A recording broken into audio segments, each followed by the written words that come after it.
Hello, my name's Lara Bugeja, and I curate the collection at the Malta Postal Museum. And today I will be sharing a rare collection of stamp artworks from our museum archive. So the collection is actually housed in the Malta Postal Museum, which is a renovated building in Malta's capital, Valletta. And parts of the collection date to the 16th century, like the very old letters that we have. Other parts of the collection are more representative of subsequent centuries. Now, you have two pictures here, and the image on the left is the facade of the museum. And as you can see, it's a 3- and also a 4-story building recently renovated. And then on the right, what you have here is the museum interior, which has been modified to house the collection and visitors with ease and comfort. It's still, as you can see, a relatively new museum. We've only just celebrated our 5th anniversary. So, like our fellow museums worldwide, we've had a difficult year with COVID, but that hasn't prevented us from continuing our research on our collection and on trying to extend its visibility in today's virtual world. Collections, as you know, are valuable tools and help us understand the world as we know it and how it came to be. So, of course, at the Postal Museum, we have a vast selection of artifacts. I've just picked a few out here for you to have a look at. But at the core is a very special collection of artworks, which I'd like to share with you this afternoon. Right, so the artworks I'm discussing relate exclusively to designs for stamps created by local artist Envin Cremona, otherwise known as Emmanuel Vincent Cremona. Now, to locals, he needs no introduction.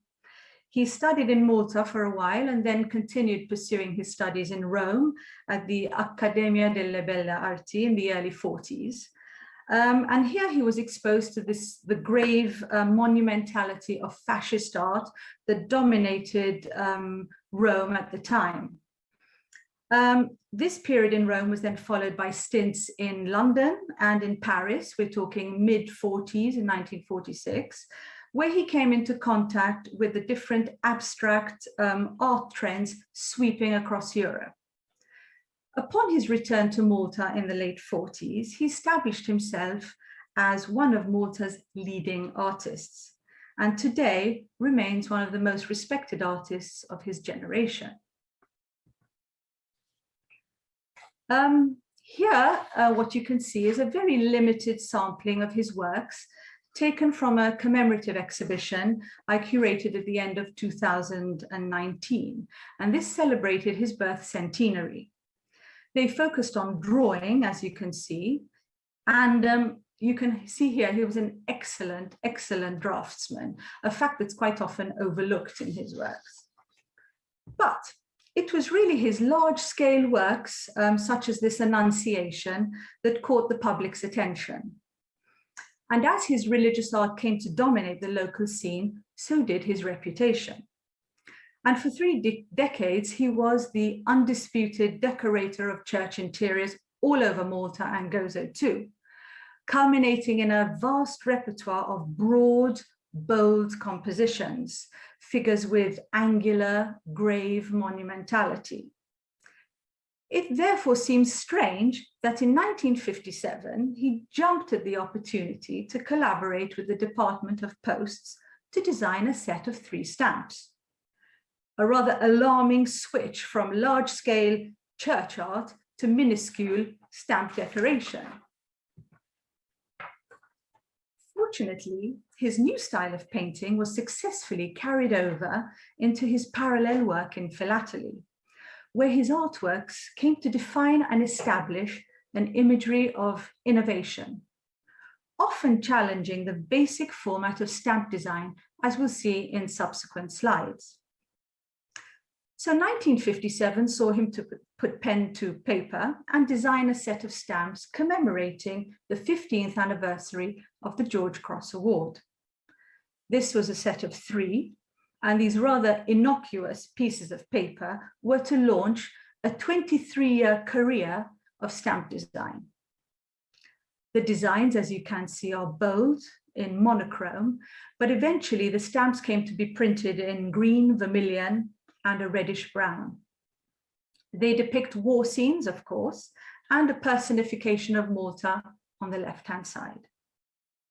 All three feature the monarch's head in the upper corners, and this was a feature that he came to retain in subsequent designs. The stamps themselves were issued in April of 1957, and little did anybody imagine how successful his philatelic designs became and how enduring this collaboration with the Department of Posts was to be. So Cremona followed this 1957 issue with one in 58 and one in 59. But in 1960, I think he surpassed himself with designs for the 19th centenary of the shipwreck of St. Paul. These 6 are exquisite designs, and they were issued in February on the eve of the liturgical feast of St. Paul. They are visually stunning, demonstrating his versatility and technical prowess. And of course, St. Paul is here in the center of all 6 designs. As you can see, the colors are vibrant and eye-catching. And this time we see a new orientation, that of the diamond shape, with 3 of the stamps standing on their tip. Very unusual. This was the first time it had been done. So as I said, 1960 was a busy year for Cremona. He designed much of what was required for the Pauline celebrations, and that included the interior of the Catholic Institute in Floriana, an outdoor stage cum altar on the granaries, the cover of Pellegrini's Pauline drama called L'Araldo di Cristo, and the commemorative issue of the Catholic daily, the Lehenissoa newspaper. So this takes us really to Cremona's first Christmas designs, and they're particularly beautiful. So the original artwork is here on the left, and this is what they look like on the stamps that were issued. And this here we're talking November 1964.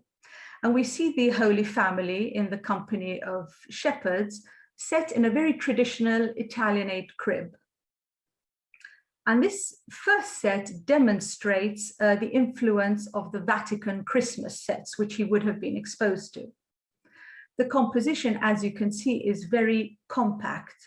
And despite its size, in fact, the artwork is only 20 by 20 centimeters, the figures have that monumentality, so typical of the large-scale works that he was well known for.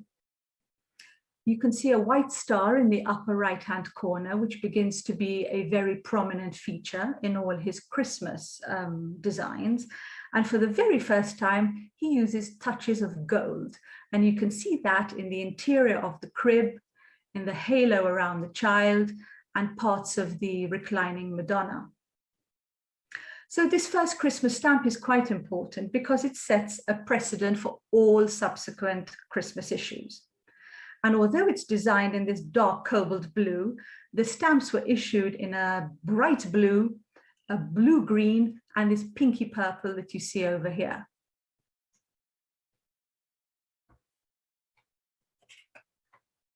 Many sets followed this initial 1964 set, but I'm just going to pick up on this 1967 set.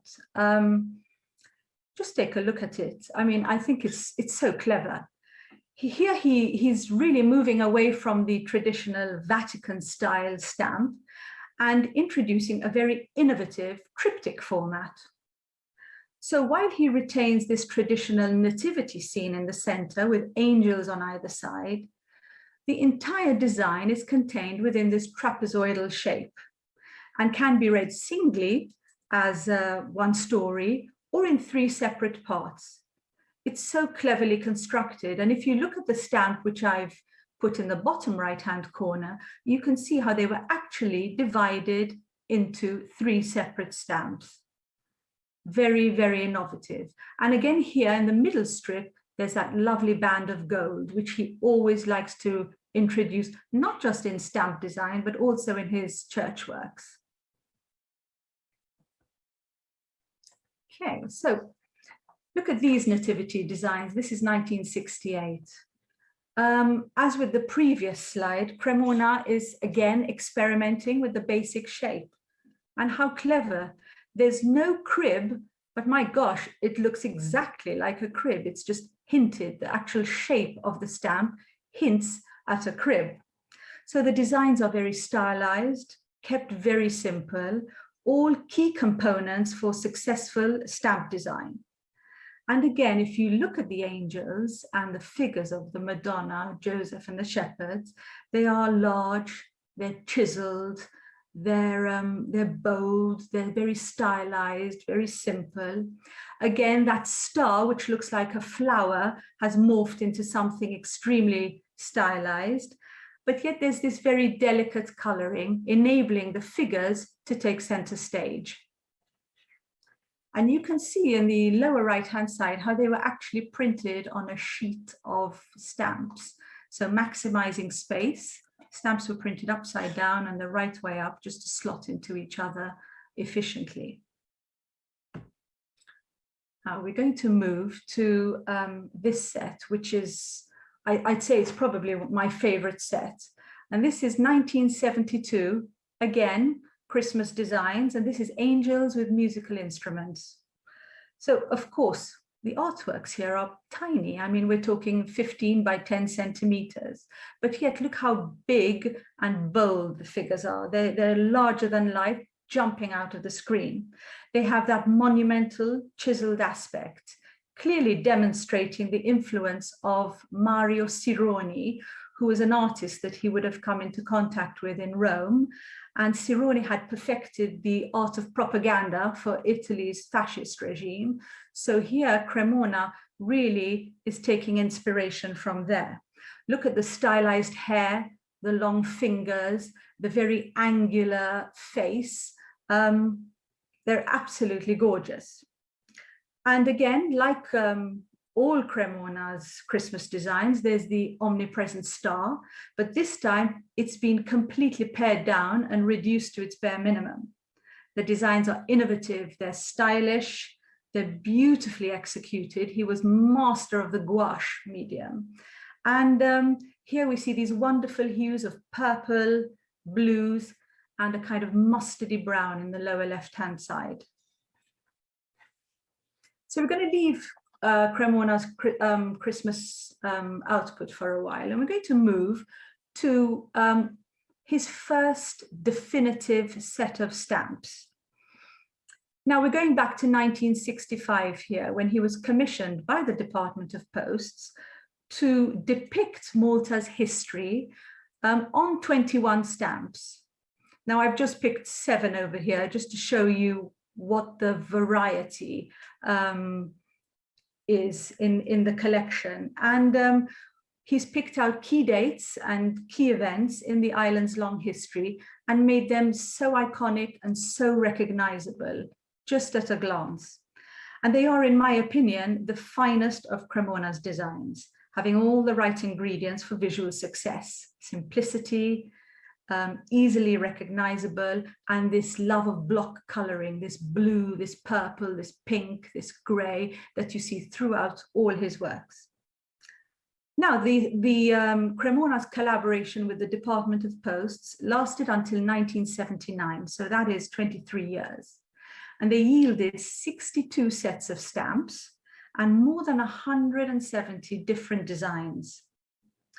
And Gibbon's Stamp Monthly, which was a well-known authority on stamps and designs, has actually, and I quote here, they call his style distinctively flamboyant, imaginatively conceived, and beautifully executed. And I think these 7 stamps over here really highlight that quote. So let us move on to the next slide. And we have here these artworks from 1968, and they commemorate the International Year for Human Rights. It's evident here that Cremona continues to challenge the notions of stamp design. Later on in his life, he undertook a series of broken glass works and semi-abstracts that he started to experiment with in the early 70s, mid 70s. And I think the inception for those works starts here in these three images that he did for the International Year for Human Rights. So I think it would be safe to say that his postage stamp designs really raised the profile of Maltese philately during a time of hugely important political developments. His artworks define and establish an imagery of innovation, very often challenging this basic format of stamp design. His involvement in Maltese postage stamps is considered as the golden era of Maltese philately. His style was so particular that, to quote one admirer, his stamps have reached a stage where the name of the nation Malta could easily be removed, and yet it would still be recognized as a Malta stamp. Praise indeed, I think, for this fellow. Now, I shall now leave you with this image of the regatta that Cremona had painted in 1973, and which has now been made into a limited edition jigsaw puzzle. And I hope this presentation has opened a small window onto this giant of an artist. And I'd like to thank ICOM-Malta for their invitation, and you very much for your time. Thank you very much.